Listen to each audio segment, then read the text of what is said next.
आदिती, काल अगं तुला एक गोष्ट सांगायची राहिली. कोणती?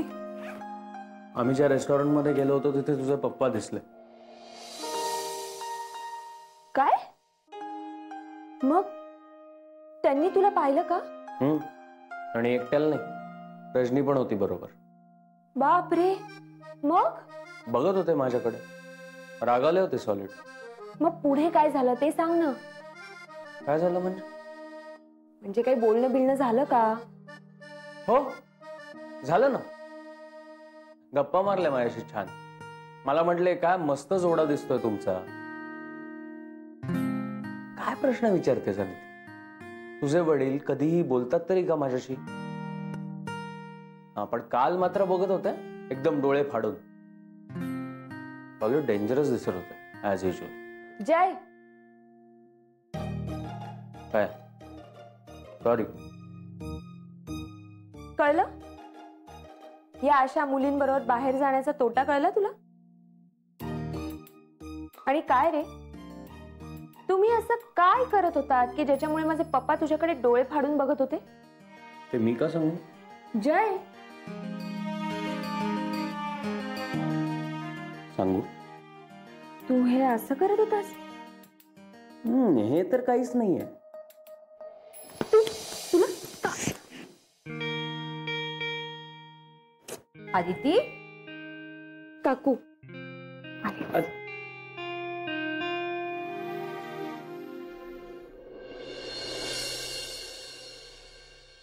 Good morning. Good morning.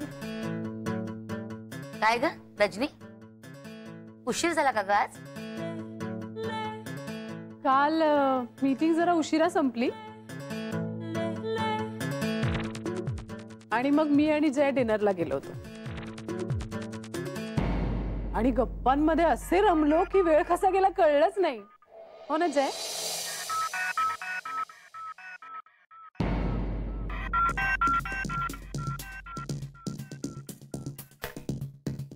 वा रजनी, त्याच रेस्टॉरंट मध्ये गेली होतीस जिथे आपण गेलो होतो.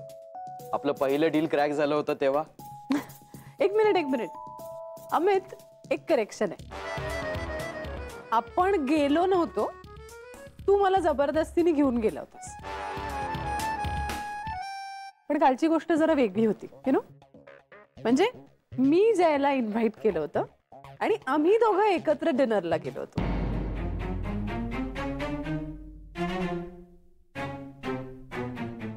सांगण्याचा मुद्दा हा आहे की मी जयला कुठल्याही फालतू रेस्टॉरंट मध्ये घेऊन जाणार नाही.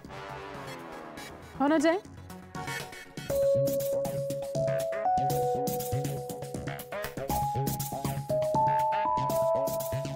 नंदिनी मॅडम. हा काय ग? आता आठवड्यातनं 3दा तरी आम्हाला मीटिंग्सना जायला लागणार आहे. आणि मी पुढच्या 3 आठवड्याच्या मीटिंग्स ऑलरेडी फिक्स केल्या आहेत.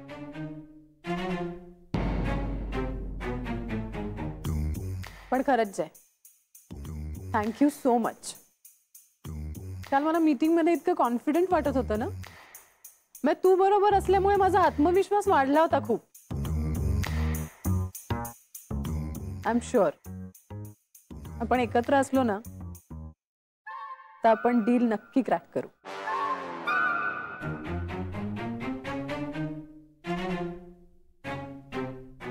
साहेब आले.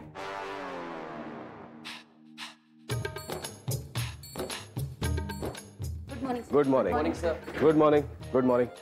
तुम्ही जरा आतमध्ये या. Good morning. बापरे, तिलोत्तमा, माझ्या रिटायरमेंटला अजून बराच वेळ आहे ग. काही नाही ग, गप्पा बस. काहीतरी काम असेल, जा. हा असेल.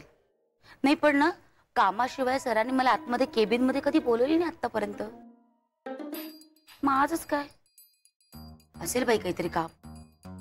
नाही तुला सांगते, इतकी वर्ष झाली कशा आहात असं साधं विचारलंही नाही. आज काय हो मॅडम, आता इथे उभं राहून बोलत राहिलात ना तर तुम्हाला नक्की रिटायर करतील. जा. हो मग जाते. परमेश्वरा,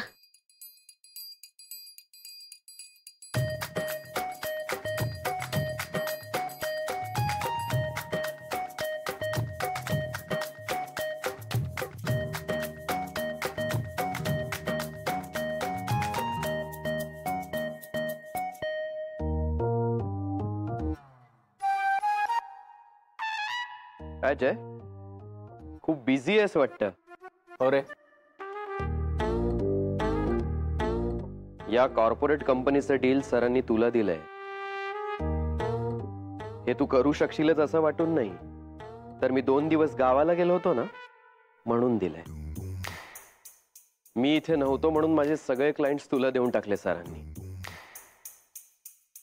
काही हरकत नाही, पण तुला जेवढं सोपं वाटतंय ना तेवढं सोपं नाहीये. कारण माझे क्लायंट्स माझ्याशिवाय कोणालाही एंटरटेन करत नाहीत. आणि जर हे क्लायंट तुझ्या हातून गेले तर अविनाश सर काय करतील हे तुला वेगळं सांगायला नकोय ना. आणि तू इथे जॉईन झाल्यापासून असं काहीतरी ग्रेट करून स्वतःला प्रूव्ह पण केलेलं नाहीयेस ना. आणि डायरेक्ट इतकं अवघड काम. यार मला तर विचार करूनच टेन्शन आलंय. कारण सरांकडून तुला आणखी बोलणी खावी लागणार तर मला यार कसं तरीच वाटतंय. मी माझा बेस्ट द्यायचा प्रयत्न करतोय. त्यातून काही कमी जास्त झालं तर सरांना बोलायचा हक्क आहे. ते आहेच रे, आणि ते तू करू शकशीलच. पण समज नाही जमलं तर नाही, म्हणजे त्यापेक्षा तू सरळ सरांना सांगत का नाहीस की आता अमित आलाय सो त्याचे क्लायंट्स त्याला हँडल करू द्या ना. कारण तोच हे काम करू शकतो. I am sorry Amit. नाही, तू हे करू शकतोस हे मी मान्यच करतोय. पण तुला जर तुझ्याबद्दल एवढा आत्मविश्वास आहे तर मग तूच हे जाऊन सरांना का नाही सांगत. आणि राहिली गोष्ट मी हे करू शकेन की नाही याची, तर याची तू काळजी अजिबात करू नकोस. तू जितक्या प्रेमाने या क्लायंट्सना सांभाळलास ना तितक्याच प्रेमाने मी पण सांभाळ. आणि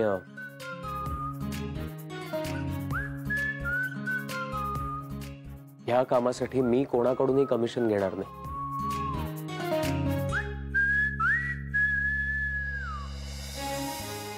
काळजी करू नकोस, कोणाला बाकी माहित नाही. आणि काही मदत लागलीच तर मी तुला सांगेन. तू आता मस्त गावाला जाऊन मजा करून आलायस ना, का त्या झोन मधनं बाहेर यायची घाई करतोस. Thank you for your concern.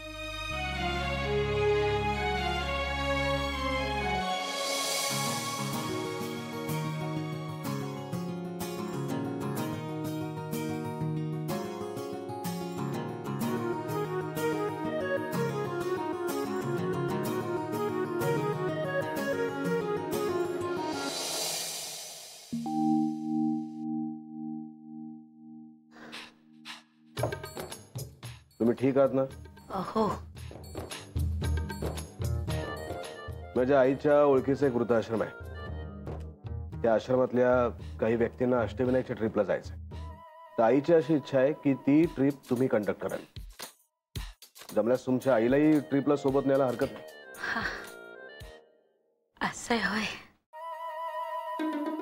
नाही नाही, पण सर म्हणजे आपली कंपनी आहे ना तशी कंपनीच नाही दुसरी. म्हणजे तुम्ही जेवढा विचार करता ना स्टाफचा तेवढा कोणी विचारच करत नाही. नाही, पण तुमचे आणि तुमच्या आईचे खरंच खूप आभार. माझ्या आईला इतकी वर्ष मी सांगते बाई ग देवदर्शनाला जा, देवदर्शनाला जा, पण ऐकतच नाही. काय तर म्हणे तुझी सोबत असेल तरच येईल. पण नाही, खरंच तुमच्यामुळे आणि तुमच्या आईमुळे हे शक्य झालं. बाई ग आता इतकी खुश होईल म्हणून सांगू तुम्हाला. खरंच तुम्हाला ना पोटभर आशीर्वाद देईल ती. खाली ठेवा. हा, खाली ठेवा. ते आधी हे खाली ठेवा. अँटिक पीस आहे तो. 300 वर्ष जुना, इटलीवरनं आणलाय. त्याची किंमत किती आहे माहितीये? 1.5 लाख रुपये. बापरे, फसवलं तुम्हाला. बाई ग म्हणजे चायनावाले फसवतात हे माहिती होतं, इटलीवाले सुद्धा फसवतात. काय फसवलं? अहो नाही, सेम पीस इथल्या मार्केटमध्ये मिळतो, ₹150 फक्त. उगाच खर्च केलेत तुम्ही एवढे पैसे याच्यावर. काय या तू हा? या. हो. पण थँक्यू सो मच. आणि या पीसचं उगाच टेन्शन घेऊ नका तुम्ही. सेम पीस मी आणून देईन तुम्हाला, यापेक्षाही मजबूत. म्हणजे किती आपटला ना खाली ठेवा, खाली ठेवा. तरी चालेल. येते.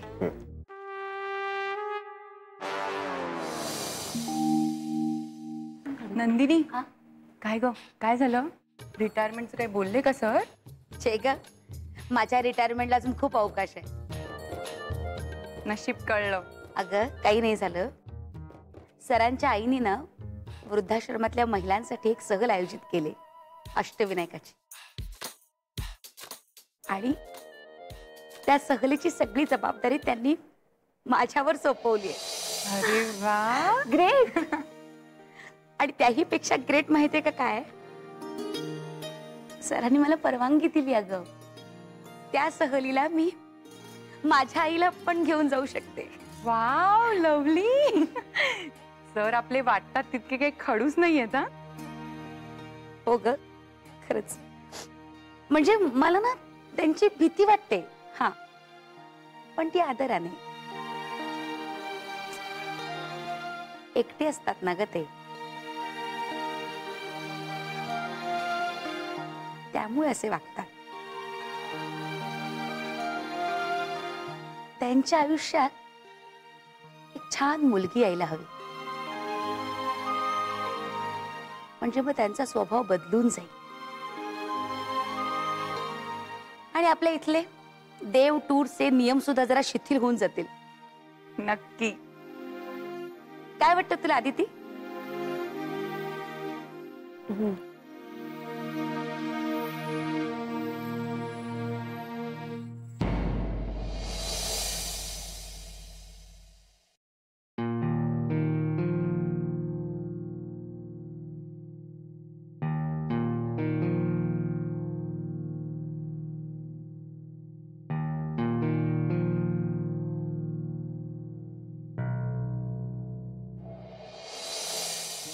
काय ग, अशी एकटीच का बसलीस? काय नाही, अचानक वातावरणातला जो आनंद होता तो संपल्यासारखा वाटतोय. दिवाळीचे 5 दिवस संपले, तुळशीचं लग्नही होईल, कंदील उतरतील, पण त्या घासून पुसून पुढच्या वर्षीसाठी ठेवल्या जातील. अचानक सगळंच संपेल ना आता काही दिवसात. अगं पण हे काही आज होत नाहीये, आपल्या लहानपणापासून हे असंच सुरू आहे. आधी ते निसर्गाचं चक्र आहे. एक गोष्ट संपली की नव्याने पुन्हा नव्या गोष्टींची सुरुवात होतेच. मग निसर्गाचा हाच नियम नात्यांच्या बाबतीत का नाही लागू होत? तुटलेली नाती पुन्हा नव्याने उत्साहाने का नाही सांधता येत? ते म्हणतात ना, नातं हे माणसाने तयार केलेलं असो वा निसर्गाने, निसर्ग नाही जपत ते, त्याने ही जबाबदारी माणसावर टाकलेली असते. पण हे सगळं तू आज का बोलतेस? कारण आपण कुठेतरी नात्यांच्या बाबतीत कमी पडतोय जय. पण हे तू असं का म्हणतेस अदिती? आजूबाजूला काही झालं तरी आपण आपल्या नात्याच्या बाबतीत पारदर्शक राहतोच ना.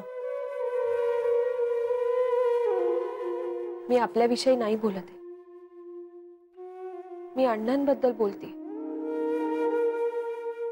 अविनाश सर नंदिनी मॅडमना सांगत होते, अष्टविनायकच्या टूर साठी तुम्ही तुमच्या आईंना सुद्धा पाठवा असं म्हणाले ते. मला सुद्धा वाटलं की आपण सुद्धा आपल्या अण्णांना पाठवावं, पण मी हे सरांना नाही सांगू शकले, कारण अण्णा माझे कोण ह्याचं उत्तर नव्हतं माझ्याकडे. जय, नातेवाईक ही संपत्ती असते, हा ठेवा असतो. पण हाच ठेवा आज आपल्याला जगापासून लपवून ठेवावा लागतोय. आपण ह्या दिवाळीत सदा काकांना सुद्धा भेटायला गेलो नाही. ते आजारी पडले हे सुद्धा आपल्याला कधी कळलं तर त्यांना डिस्चार्ज मिळाल्यानंतर. आणि आपण असं का केलं नाही? कारण आपल्याला ही भीती होती की आजूबाजूचं कोणी बघेल, प्रॉब्लेम्स होतील. तर ह्याच भीतीपोटी आपण त्यांना नाही भेटायला गेलो. आदिती, मला खरंच असं वाटतंय आपण ही नोकरी सोडून दुसरी एखादी चांगली नोकरी बघूया. नाहीतर त्या अविनाश सरांचं 5 लाखाचं कर्ज फेडता फेडता आपण आपले सगळे नातेवाईक, आपल्या जवळची माणसं गमावून बसू.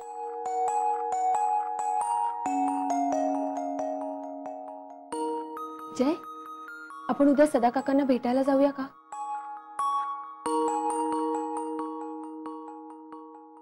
ठीक, जाऊया.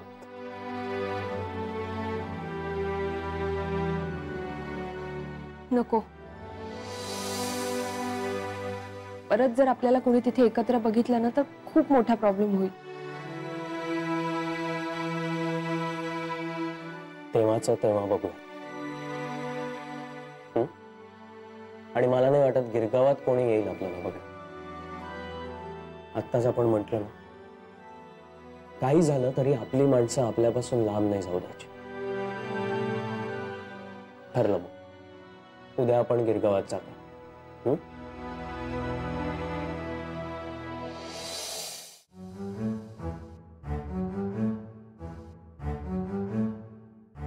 सावकाश सावकाश, कोण पटकन काम संपवतं याची स्पर्धा नाहीये इथे.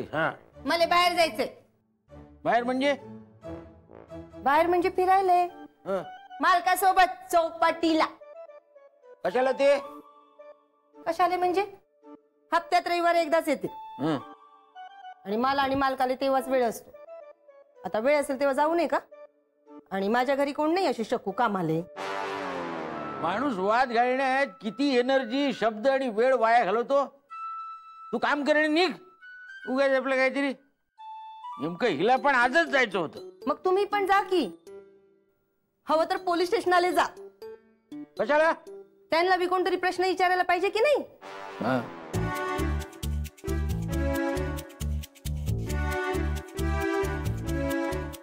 मी काय सांगायले, तुम्ही बी जा ना फिरायले.